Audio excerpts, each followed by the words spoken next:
Waktu itu jenisnya saya belajar di Black Moscow, itu hampir semua mati. Tersisa hanya 8 ekor, itu pun kondisinya sudah tidak baik. Nah, di situ saya benar-benar down. Dalam hati saya, lanjut nggak ya? Lanjut nggak ya? Tapi dalam hati saya juga ada yang berkata, kalau kamu bisa lewatin ini, insya Allah kedepannya bakal lanjut terus. Dalam Gapi itu ada yang kita sebut mata hitam, ada juga yang mata merah atau albino. Albino itu lebih rentan ke makan anak, jadi dia kanibal. Kemudian kalau si mata hitam itu lebih friendly lah ke anak-anaknya. Bahkan kalau misalkan kita beli satu pasang, kemudian hamil lalu beranak, itu kita diamkan saja, itu bisa banyak di satu tempat itu juga. Memang tidak mudah untuk memulai, tapi kalau kita ada niat dan kemauan, kita usaha terus, evaluasi terus, insya Allah di sana akan ada jalan.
Assalamualaikum warahmatullahi wabarakatuh.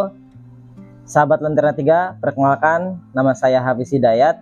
Saya breeder Gapi sekaligus owner dari RC Farm yang berletak di kawasan Curug Gunung Sindur, Kabupaten Bogor.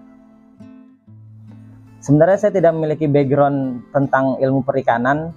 Background saya pengajar dan saya S1 di Universitas Muhammadiyah Jakarta. Kemudian di pandemi saya mencoba peruntungan di budidaya ikan gapi. Itu pun saya cuma iseng-iseng karena pandemi itu kita banyak waktu kosong dan sering di rumah. Ya, kemudian saya mencoba untuk pelihara gapi dan akhirnya saya lama-lama suka dan saya mendalami dunia gapi.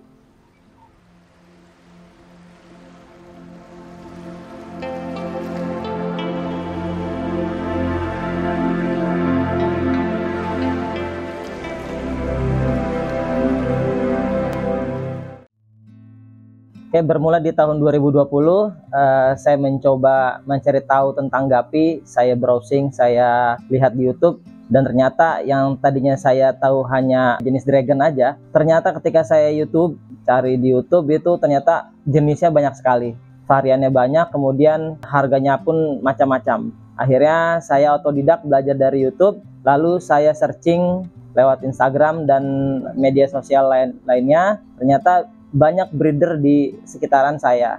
Akhirnya saya belajar, saya datangi breeder-breeder itu, saya belajar dengan mereka. Oke, awal mula saya breeding gapi itu tidak seenak apa yang saya bayangkan.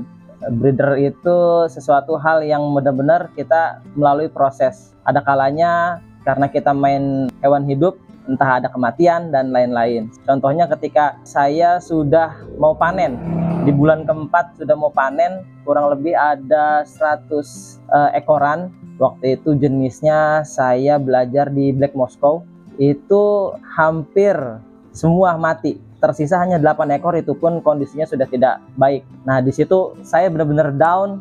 Dalam hati saya, lanjut nggak ya? Lanjut nggak ya? Tapi dalam hati saya juga ada yang berkata, kalau kamu bisa lewatin ini, insya Allah kedepannya bakal lanjut terus.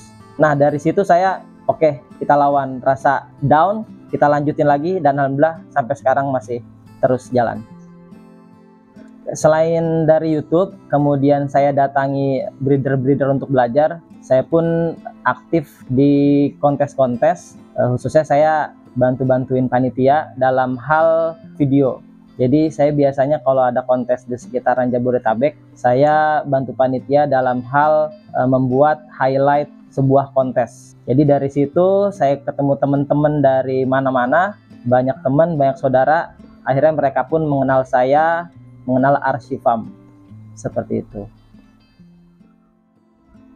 Mungkin sahabat Lentera 3 penasaran atau pengen tahu kenapa sih saya memberikan nama Archifam, kenapa enggak Archigapi atau semacamnya yang ada gapi-gapinya. Saya memberi nama Archifam itu dari anak saya, namanya Arsyila Mahren El Hidayat. Kemudian saya ambil arsinya saja jadi Archifam. Kenapa tapi bukannya Archigapi? Ya saya kedepannya sih niatnya bukan hanya di gapi, saya suka pleti, kemudian saya suka yang lain-lain. Jadi mungkin kedepannya saya bermain bukan hanya gapi.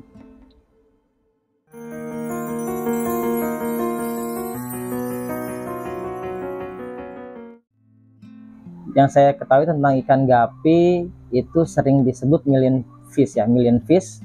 Kemudian ini asal dari Amerika Selatan 1920 kalau nggak salah masuk ke Indonesia, dan saya tahunya itu dia live bearer. Live bearer itu jadi dia langsung beranak. Jadi dia telurnya itu membuahinya itu matangnya di perut ketika sudah waktunya lahiran. Jadi dia nggak bertelur lagi, melainkan dia langsung anaknya keluar dan anak itu bisa langsung cari makan sendiri. Kayak yang melatar belakangi saya dalam memilih ikan gapi itu yang pertama, ikan gapi mudah dikembangbiakan dalam media apapun, sepertinya ada wadah, mereka bisa hidup dengan cepat ya adaptasinya. Saya berpikir ikan gapi itu tidak membutuhkan lahan yang besar, bahkan teman saya ada yang breeding di dalam rumah ataupun sekalipun di dalam kamar itu bisa. Kemudian dalam segi harga yang kompetitif, sehingga saya memilih gapi untuk sampingan saya, alhamdulillah.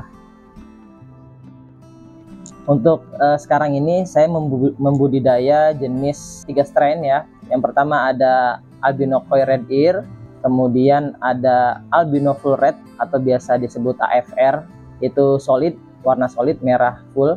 Kemudian ada PRTDE, platinum red tail dumbo ear.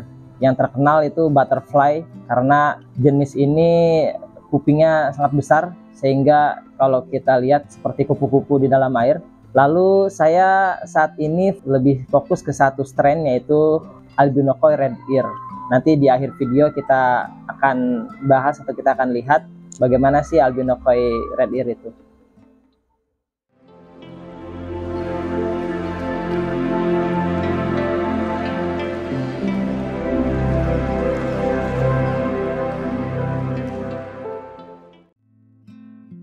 Jika bicara tentang keuntungan dan kesulitan, kita bahas sulitnya aja dulu. Itu ketika pergantian musim. Contohnya ketika musim penghujan, cuaca itu dingin, sehingga sering ikan gapi itu terkena penyakit. Kalau breedernya tidak pinter-pinter water change, dan karena setiap breeder punya caranya masing-masing dalam menanggulangi ketika pergantian cuaca. Kalau saya di sini biasanya water change-nya tidak pas lagi malamnya hujan, misalkan paginya kita ganti air, tidak. Kalau saya lebih ke endapkan dulu airnya, baru kita water change-nya pakai air endapan. Kemudian sukanya banyak karena ikan gapi itu ketika kita breeding satu pair, itu misalkan kita beli indukan muda, beranak pertama itu misalkan kita menghasilkan belasan ekor. Ketika beranak yang kedua, lahiran yang kedua, karena size body si ikan gapi ini makin membesar betinanya, itu kita bisa mendapatkan 40 hingga 50. Selanjutnya beranak ketiga, karena ikannya makin besar size-nya dan kantung telurnya pun makin bisa menampung banyak, bahkan kita bisa sampai mendapatkan 80-an. Bahkan ada yang sampai 100. Oke, ini contoh salah satu enaknya ya, ketika kita breeding gapi kemudian beranak 40 jantan, 40 betina. Nah, misalkan kita beli indukannya itu 50.000 sampai 100. Ketika kita dapat 40 pasang, kita kalikan, misalkan kita beli waktu awalannya itu indukannya 100.000. Kalau kita kalikan 40 kali 100.000, satu pair aja udah balik modal. Kemudian masih ada 39 pasang, itu adalah keuntungan dari kita. Enaknya. Awal mula saya membeli indukan itu saya dari Bogor waktu itu. Saya dapatnya dari Facebook. Saya datangi dan saya beli. Kemudian seiringnya berjalan waktu, karena saya tidak mau kualitas gapi saya downgrade, jadi saya crossline.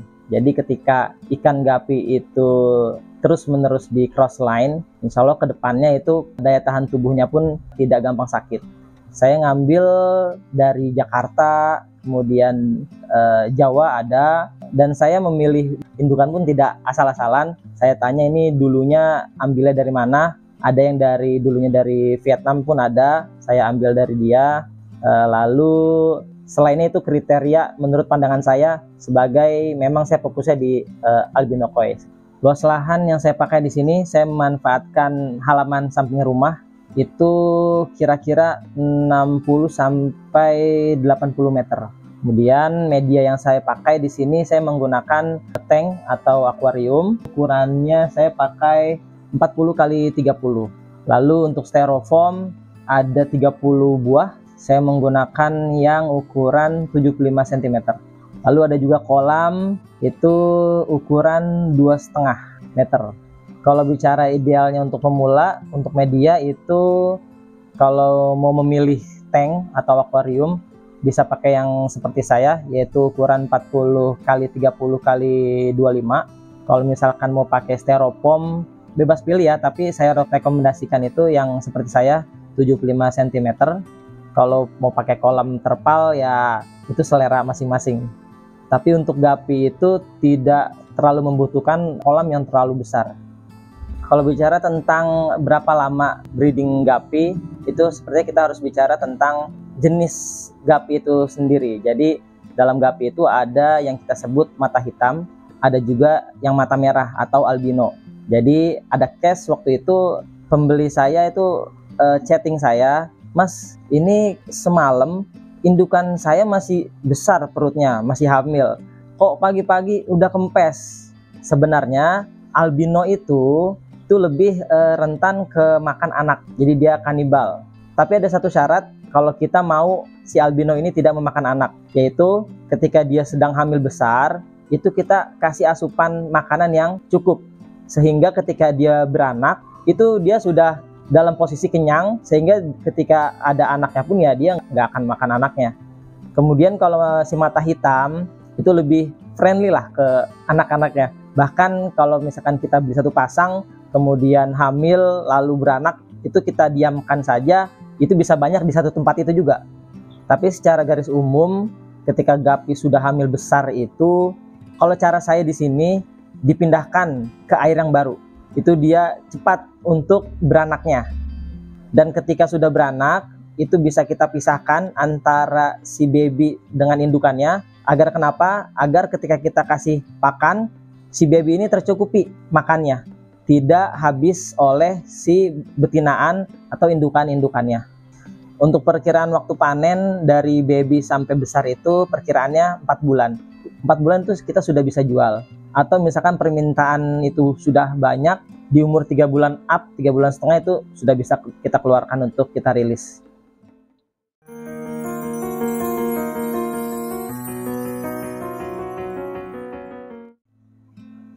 Secara umum untuk usia gapi itu bertahan di umur 1 tahun. Jadi 1 tahun itu biasanya sudah mulai afkir atau sudah mulai tua, sehingga daya tahan tubuhnya sudah mulai melemah, sehingga ujung-ujungnya kematian. Tapi kita nggak usah khawatir, karena ikan gapi itu kan sekali beranaknya banyak. Jadi dari indukan satu itu yang dia misalkan mati 1 tahun itu, kan dalam 1 tahun itu kan dia bisa menghasilkan 3 kali anakan, 3 kali beranak. Misalkan kita akumulasikan dari anakan pertama, kedua, ketiga, itu kita bisa mendapatkan 200 anakan. Untuk pakan di sini saya memakai untuk pelet ya. Pelet itu kita pakai di sini NRD dan Artegenus. Adapun untuk pakan hidup kita menggunakan Artemia, Casut, cacing sutra, dan kutu air. Jadi kalau dalam gapi itu untuk baby, untuk anakan, biasanya kita kasih pakan Artemia dan pelet. Kalau kita mau mengejar cepat besarnya, itu kita biasanya pakai cacing sutra. Ketika remaja sampai dewasa itu variatif untuk pemberian makanan. Kita bisa kasih cacing sutra maupun Artemia lagi pun nggak apa-apa. Kemudian pakai kutu air ataupun pelet. Jadi ikan gapi itu mudah untuk pakan. Untuk pemberian pakan di sini karena saya ikannya banyak yang base-nya merah, pemberian pakan khusus di sini saya memakai NRD. Itu biasanya untuk ikan-ikan berwarna merah.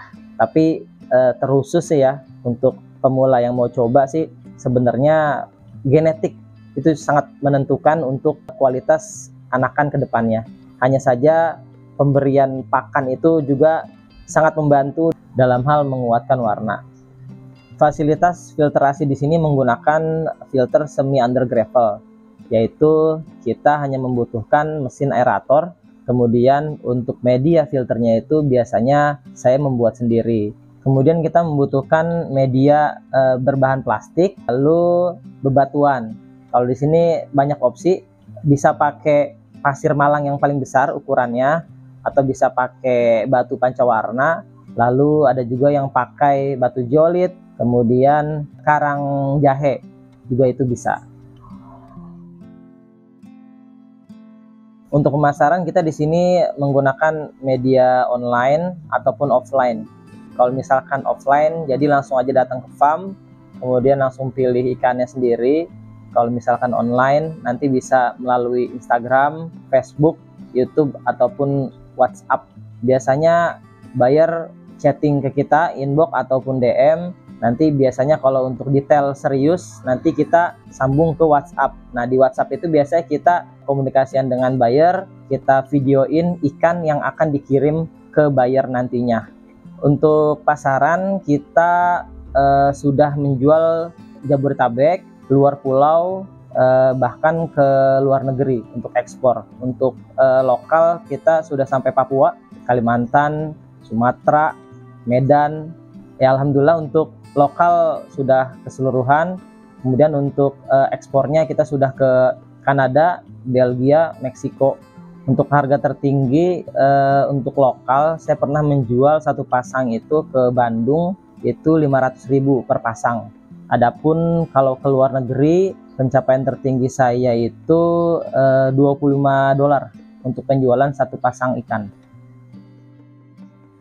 Rencana ke depan untuk RC Farm sih harapannya kita mempunyai galeri 2 tingkat, yang bawah untuk galeri, yang atas untuk karyawan kita. Itu harapan RC Farm ke depannya. Karena ini saya sudah tahun kelima menjalani usaha gapi, senang pahitnya sudah saya nikmati, dan menurut saya sepertinya bisa nih ke depannya ada harapan untuk berjuang terus di gapi.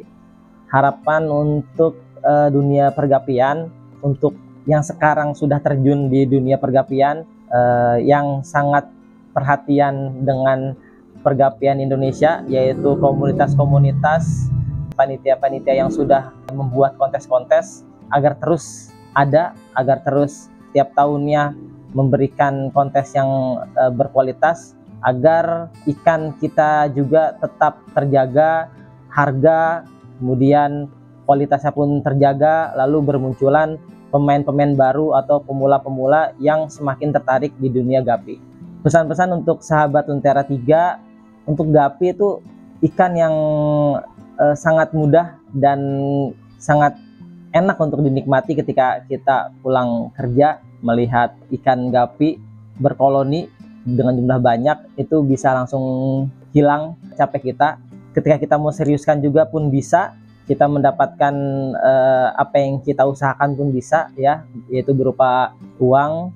Jadi tidak ada salahnya untuk mencoba gapi, karena tidak butuh lahan luas juga, tidak butuh media luas juga, besar-besar tidak butuh. Jadi ayo coba. Baik sahabat Untera 3, tadi saya sudah menjelaskan untuk saat ini saya membudidaya 3 jenis, yaitu albino koi red ear, kemudian AFR, albino full red, dan platinum red-tailed dumbo ear, yaitu PRTD. Oke, sekarang kita mau bahas PRTD terlebih dahulu nih. Nah, di sini udah ada ikannya. Baik, yang pertama kita akan bahas ini jenis platinum red-tailed dumbo ear atau PRTD. Nah, untuk yang ini, teman-teman Lentera 3, ini adalah jenis dari PRTD jantannya, jantan PRTD. Kita lihat di sini sesuai dengan namanya, platinum red-tailed dumbo ear. Dia mempunyai platinum di kepala, kemudian tailnya kita bisa lihat merah. Lalu di sini ada dumbo ear yang kita artikan kuping besar, seperti ini. Kemudian ada juga di sini betinanya, teman-teman. Di sini betina dari PRTD. Kalau untuk betina, dia tidak terlalu colorful. Jadi yang membedakan jantan dan betina di sini, untuk si betina, untuk warna ya cuma seperti ini, tidak colorful seperti si jantannya.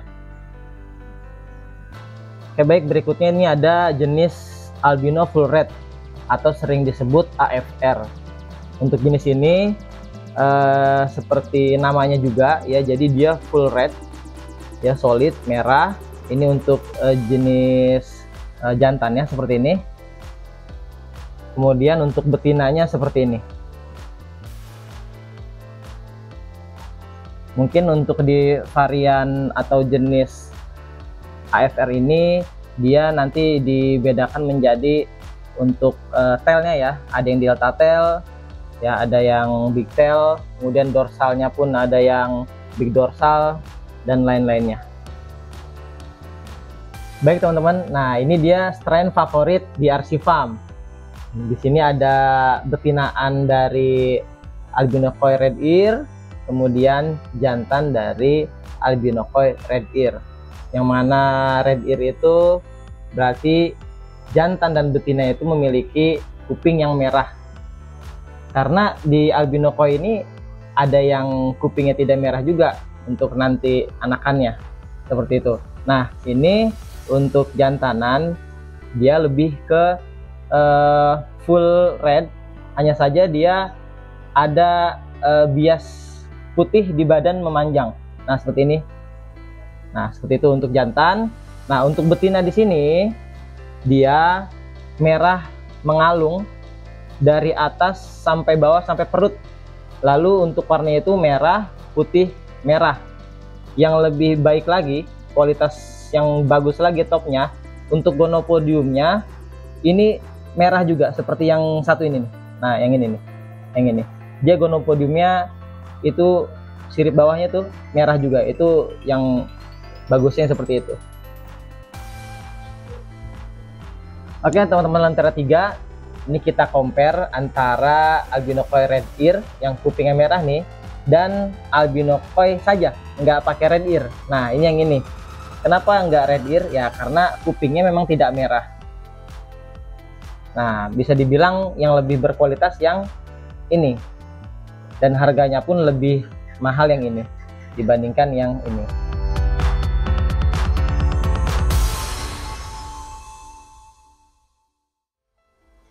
Oke sahabat Lentera 3, mungkin itu saja edukasi dan cerita saya dalam membangun RC Farm dalam usaha budidaya gapi. Semoga bermanfaat dan menginspirasi. Jangan lupa subscribe channel YouTube Lentera 3, like, komen, share ke teman-teman juga. Dan sahabat Lentera 3 yang cari ikan gapi berkualitas bisa datang langsung ke RC Farm Jalan Berlian 1 nomor 39 RT 02 RW 04 Curug Gunung Sindur Kabupaten Bogor, atau bisa di Instagram RC Farm. Kemudian untuk seputar edukasi gapi juga ada di YouTube kita, ada di RC Farm. Untuk WhatsApp nanti disertakan, dan jangan lupa untuk ayo coba gapi. Sampai ketemu di lain kesempatan dengan saya Hafiz Hidayat, owner RC Farm. Billahi fisabilillah, astagfirullah khairat. Assalamualaikum warahmatullahi wabarakatuh.